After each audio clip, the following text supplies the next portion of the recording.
Hi friends, welcome to my channel Rupjyoti's vlog. আপোনালোকক মই চেনেললৈ স্বাগতম জনাইছোঁ। আজি আপোনালোকক মই জোপা উপকাৰিতা উদ্ভিদৰ বিষয়ে জনাবলৈ গৈ আছোঁ। তাৰ আগতে যদি এতিয়ালৈকে মই চেনেলটো ছাবস্ক্ৰাইব কৰা নাই, প্লিজ ছাবস্ক্ৰাইব কৰি দিয়ক। আজি আমি জানিবলৈ গৈ আছোঁ দুপৰ টেঙা, যাক আমি পাতেগজা পাত বুলি কওঁ। তেন্তে আহকচোন আমি এতিয়া গছজোপা চাওঁ। এই জোপাই আছে পাতেগজা পাতৰ গছ। আপোনালোকে কিজানি চিনি পায়।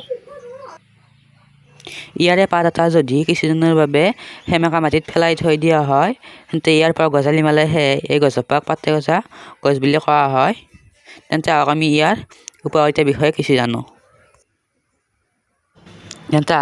প্ৰথম উপকাৰটো জানো।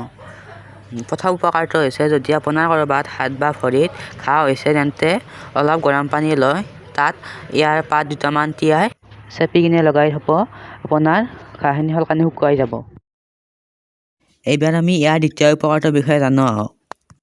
ইয়াৰ দ্বিতীয় উপকাৰটো হৈছে আপোনাক যদি মৌ বা বৰলে কামোৰে, বীজাণু গুচাবলৈ আপোনাৰ তাত দৰৱ নাথাকিলে ইয়াৰে পাত দুটামান পিচি আপুনি লগাই থ'লে কিছু পৰিমাণে ইয়াৰ পৰা উপশম পাব পাৰে। নাইবা আপোনাৰ মূৰত যদি কণী হৈছে, তেন্তে ইয়াৰে পাত দুটামান পিচি আপুনি মূৰত লগাই থ'ব পাৰে। আৰু জণ্ডিছ ৰোগতো ইয়াৰ পাত খালে বহুতো উপকাৰ পোৱা যায়। দুপৰ টেঙাৰ বহুতো উপকাৰ আছে, তাৰ ভিতৰত কেইটামান উপকাৰৰ বিষয়ে মই আপোনালোকক জনাবলৈ চেষ্টা কৰিলোঁ। আপোনালোকৰ ঘৰত যদি এই উদ্ভিদজোপা ৰখা নাই, তেন্তে ৰাখি থওক, কাৰণ এইজোপা বহুত উপকাৰী উদ্ভিদ হয়। আজি ভিডিঅ'টো এইখিনি আছিল। আশা কৰোঁ ভিডিঅ'টো চাই ভাল পালে। যদি এতিয়ালৈকে মোৰ চেনেলটো ছাবস্ক্ৰাইব কৰা নাই, তেনেহ'লে চেনেলটো প্লিজ ছাবস্ক্ৰাইব কৰি দিব আৰু ভিডিঅ'টো এটা লাইক কৰিবলৈ নাপাহৰিব।